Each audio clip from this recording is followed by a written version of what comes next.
Hello friend, welcome to new education platform study world, कलम शून्य से शिखर तक। तो फ्रेंड, आप सभी कैसे हैं? मैं आशा करता हूं कि आप सभी अच्छे होंगे, क्योंकि इस सिचुएशन में हम सभी अपने अपने घरों में हैं और जो इंडिया की कंडीशन है इसमें सोशल डिस्टेंसिंग का पालन करते हुए अपने घर पर ही पढ़ाई कर रहे हैं। तो दोस्तों, हम भी ये आपकी मदद करने के लिए जो कुछ भी होता है अपना आपके लिए समर्पित करते हैं। तो इसलिए दोस्तों, हम आज हमारी टॉपिक्स है इंग्लिश ग्रामर की। तो इंग्लिश ग्रामर में हम आज बात करेंगे आर्टिकल्स की। आर्टिकल्स क्या होते हैं, उनका यूज क्या होता है और उनकी पोजीशन क्या होती है। तो चलिए देखते हैं आर्टिकल्स क्या होती है। तो article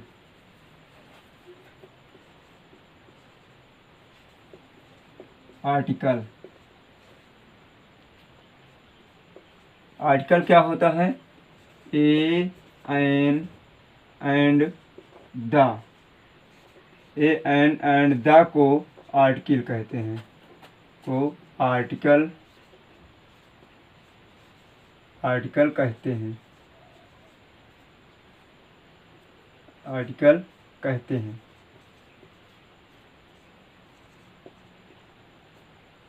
a an and the को आर्टिकल कहते हैं।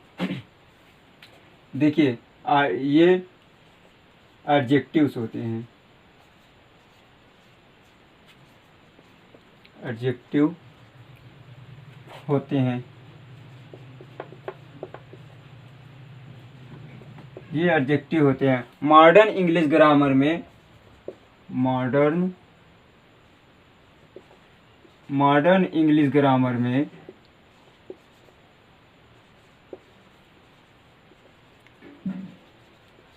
मॉडर्न इंग्लिश ग्रामर में इन्हें डिटरमिनर्स कहते हैं। क्या कहते हैं? डिटरमिनर्स कहते हैं। जनरली इनका यूज किसी भी नाउन के पहले होता है।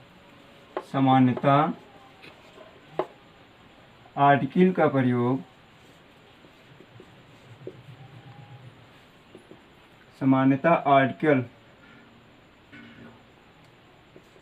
आर्टिकल्स का प्रयोग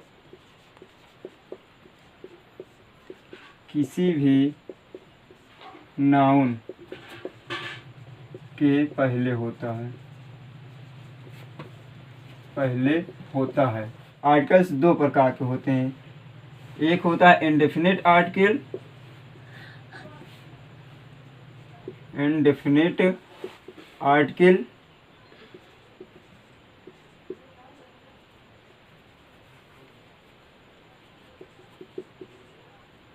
इंडेफिनिट आर्टिकल होता है और दूसरा डेफिनिट आर्टिकल।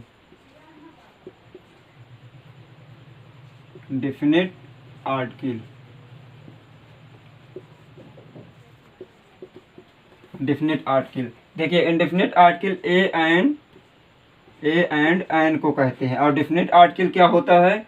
द होता है। देखिए, इंडेफिनिट आर्टिकल किसी भी नाउन की पोजीशन को डेफिनिट आर्टिकल का, और डेफिनिट आर्टिकल का यूज किसी भी नाउन के पोजीशन को डेफिनिट सर्टेन यानी निश्चित करने के लिए किया जाता है। जैसे कि देखिए, निश्चित कैसे करते हैं, जैसे एग्जांपल ले लेते हैं इंडेफिनिट आर्टिकल का। ही सा एन ओल्ड मैन। ही सा एन ओल्ड मैन। इसमें देखिए एन का जो यूज हुआ है आर्टिकल का, ओल्ड मैन के बारे में बता रहा है, लेकिन ये कंफर्म नहीं बता रहा है कि ओल्ड मैन कौन है, उसका नाम क्या है, कुछ नहीं बता रहा है, इसलिए ये इंडेफिनिट आर्टिकल है। और देखिए, जैसे कि a girl is playing in the field।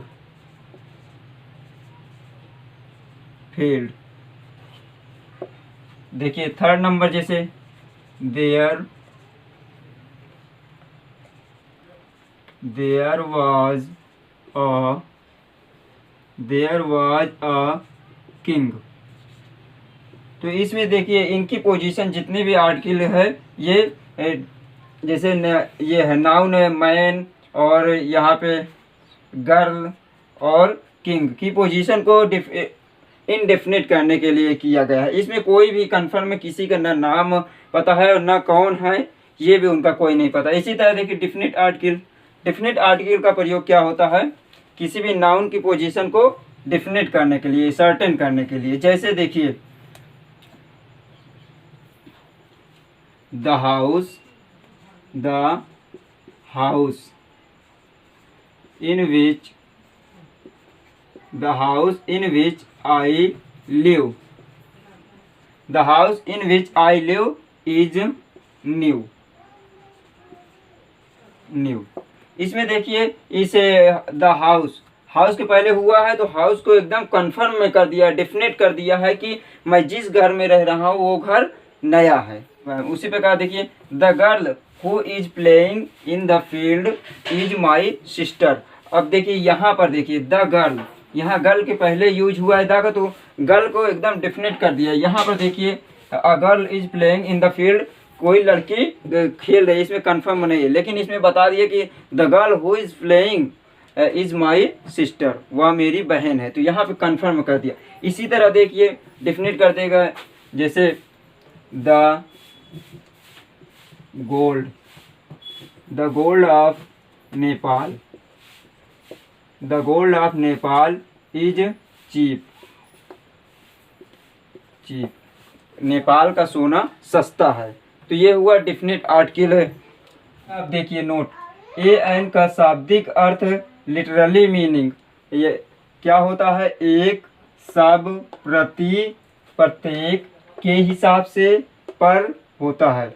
जबकि द का कोई शाब्दिक अर्थ लिटरली मीनिंग नहीं होता है, इसका फंक्शनल मीनिंग होता है, यानी कि कार्य के अकॉर्डिंग इसका अर्थ हर जगह चेंज होता रहता है।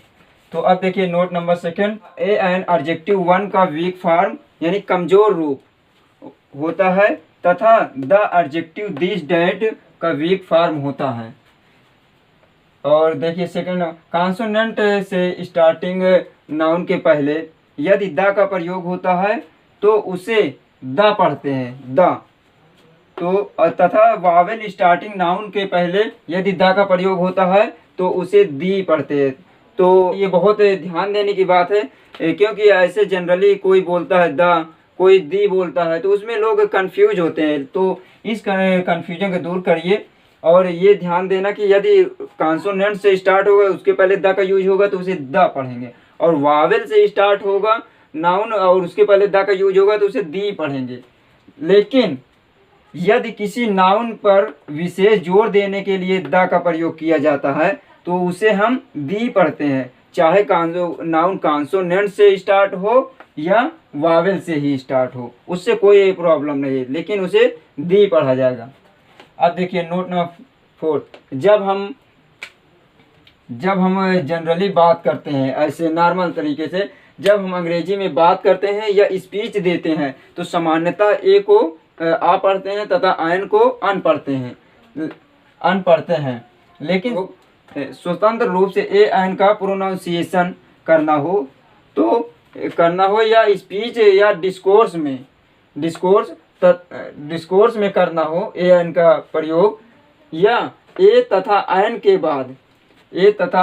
बाद आने वाले नाउन, ए तथा आयन के बाद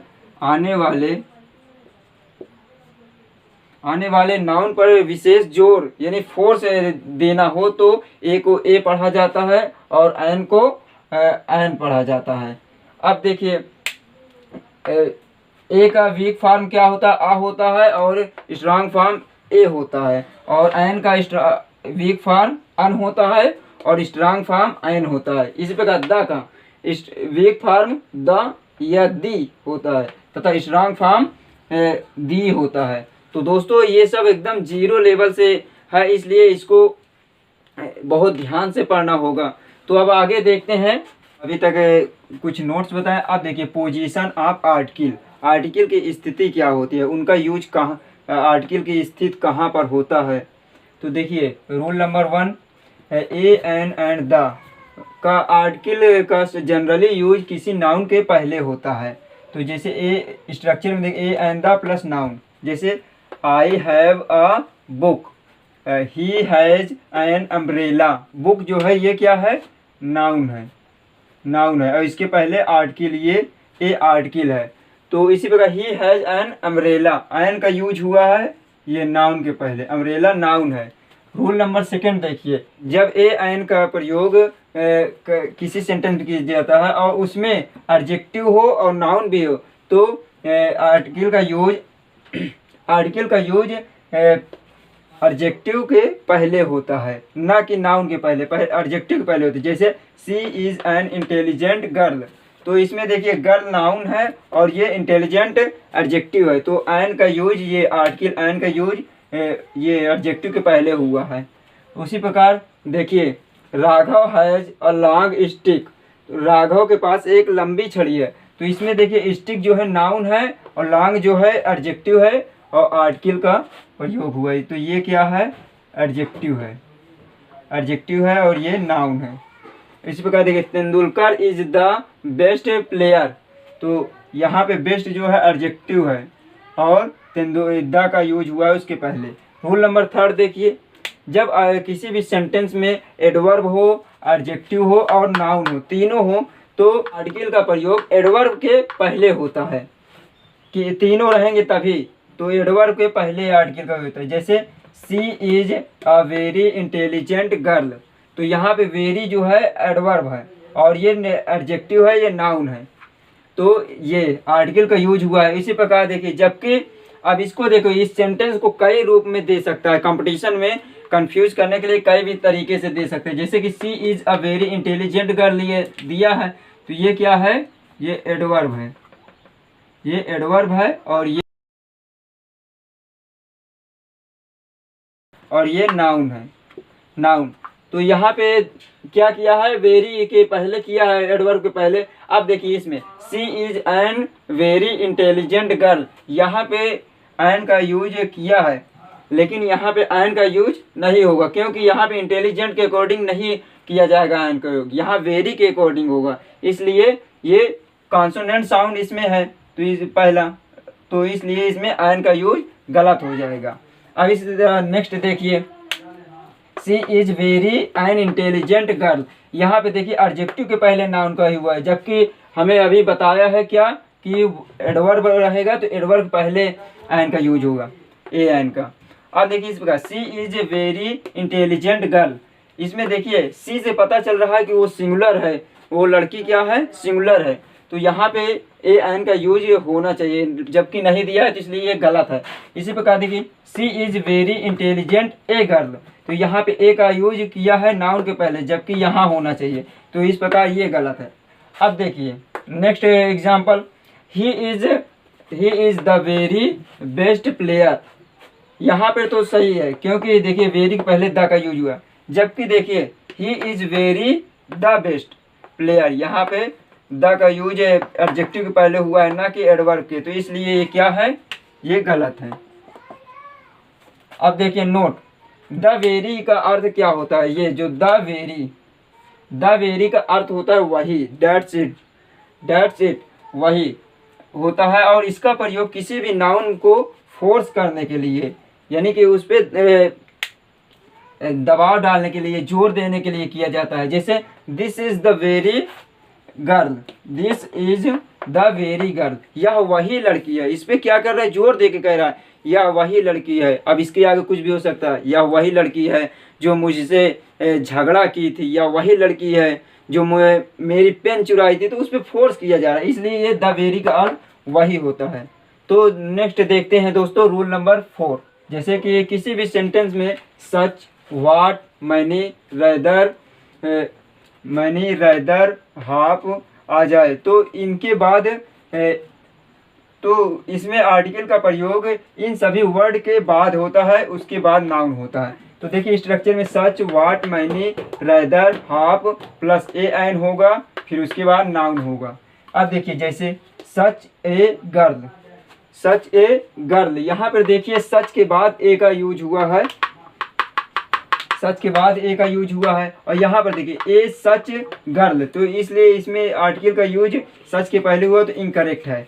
इसमें देखिए ऐसे सेंटेंस में जरूर कन्फ्यूजन के लिए आ जाता है हर जगह किसी भी एग्जाम में, इसलिए मैं दोनों में कंपेयर करा देता हूँ कैसे कैसे सेंटेंस गलत करके लिखते हैं। तो जैसे देखिए what a big fool, what big fool, यहाँ पे रहेगा व्हाट ए फूल तो सही रहेगा। और व्हाट फूल हो गया, इसमें आर्टिकल का यूज ना किया तो इनकरेक्ट हो जाएगा, ऐसे आ जाएगा। तो many an ink pot correct है। और मैनी एन इंक पॉट्स, ये प्लुरल नाउन कर दिया इंक पॉट्स, तो प्लुरल नाउन के पहले ऑलरेडी जानते हैं कि ए एन का यूज नहीं होता है।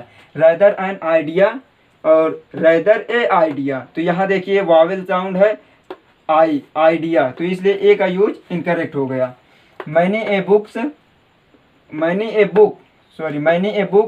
करेक्ट है। मैनी ए बुक्स, यहाँ पे प्लुरल हो गया तो इनकरेक्ट होगा।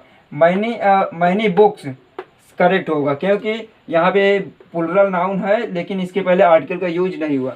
देखिए नोट, मैनी के बाद जो प्रयुक्त प्लुरल नाउन होते हैं उसके पहले आर्टिकल ए एन का प्रयोग नहीं होता है। अब देखिए नोट नंबर सेकंड, देखिए रेदर का प्रयोग वस्तुतः के अर्थ में होता है। रूल नंबर 5 देखिए, अभी हमने बताया है कि यदि एक वो आ जाता है एडजेक्टिव आ जाता है और नाउन है तो नाउन के एडजेक्टिव के पहले आर्टिकल का होता है। उसी तरह देखिए इसमें सच, व्हाट, मैनी, रेदर, क्वाइट आया है, उसके बाद देखिए ये एडजेक्टिव आ गया फिर नाउन, तो हमको इसके बाद एडजेक्टिव के पहले यूज करना है। तो एडजेक्टिव के पहले ए एन का यूज हुआ है, सच, व्हाट, मैनी, रेदर, क्वाइट, उसके बाद ए एन होगा, फिर एडजेक्टिव होगा, फिर नाउन होगा। जैसे देखिए सच अ ब्यूटीफुल गर्ल, यहाँ ब्यूटीफुल एडजेक्टिव है, ये गर्ल नाउन है, इसलिए ये ए का यूज हुआ है यहाँ पे। अब देखिए सच ब्यूटीफुल ए गर्ल, तो यहाँ पे देखिए एडजेक्टिव के बाद हुआ इसलिए इनकरेक्ट है। What a big fool correct, और व्हाट बिग अ फूल यहाँ पे भी एडजेक्टिव के बाद हुआ है, इनकरेक्ट है। मैंने ए गुड बुक करेक्ट है। मैंने गुड ए बुक, देखिए यहाँ पर भी गुड के बाद हुआ है, इनकरेक्ट है। Quite an unlucky man correct, an का यूज ये अनलकी मैन ये एडजेक्टिव है इसके पहले हुआ है, सही है। Quite an unlucky man, quite incorrect है, यहाँ पे होगा क्वाइट अनलकी ए मैन, तो ये गलत हो जाएगा। इसी तरह देखिए रेदर का यूज हुआ है,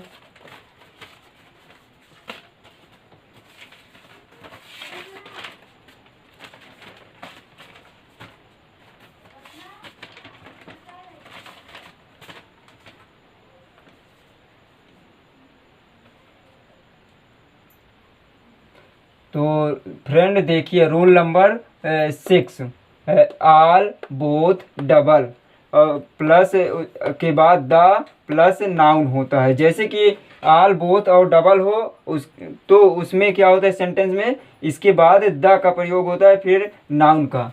जैसे एग्जांपल देखिए आल द गर्ल्स और both the boys, double the amounts. Note देखिए all the plus plural noun से क्लास समूह का बोध नहीं होता है, इससे पार्टिकुलर निश्चित व्यक्तियों या वस्तुओं का बोध होता है। अब देखिए आल द बॉयज, इसमें एक निश्चित मात्रा हो गई। अब देखिए इसी तरह देखिए इसमें आल प्लस प्लुरल नाउन है, द नहीं है, से क्लास समूह का बोध होता है। जैसे कि आल बॉयज आर नॉट इंटेलिजेंट, तो इसमें पूरा एक संसार की बात है, इसमें कॉमन नाउन की तरह बिहेव किया गया है। अब देखिए रूल नंबर 7, आल, बोथ, डबल, एग्जैक्टली, जस्ट के बाद द और उसके बाद एडजेक्टिव फिर नाउन का यूज होता है। तो देखिए जैसे आल द फेमस सिंगर, तो यहाँ पे क्या हुआ है फेमस, द का यूज क्या हुआ एडजेक्टिव के पहले हुआ है, नाउन के नहीं। अब देखिए आल फेमस द सिंगर यहाँ पे हो गया आल फेमस द सिंगर, तो ऐसे आएगा तो इनकरेक्ट होगा। अब देखिए दूसरा number both the clever boys, तो ये तो करेक्ट है। अब देखिए बोथ क्लेवर द बॉयज़, तो ये एडजेक्टिव के बाद हुआ है यहाँ पे, इसलिए इनकरेक्ट हो गया। अब देखिए डबल द राइट अमाउंट, तो यहाँ पे भी आर्टिकल द का यूज राइट के पहले हुआ, एडजेक्टिव के पहले। Double right the amount incorrect होगा। एग्जैक्टली द रॉन्ग कलर सही है। एग्जैक्टली रॉन्ग द कलर, तो यहाँ पर भी द का यूज है, एडजेक्टिव के बाद हुआ, इनकरेक्ट है। Just a right amount correct, और जस्ट राइट द अमाउंट है इनकरेक्ट होगा। तो फ्रेंड देखिए एक रूल और है इसमें, और देख लेते हैं।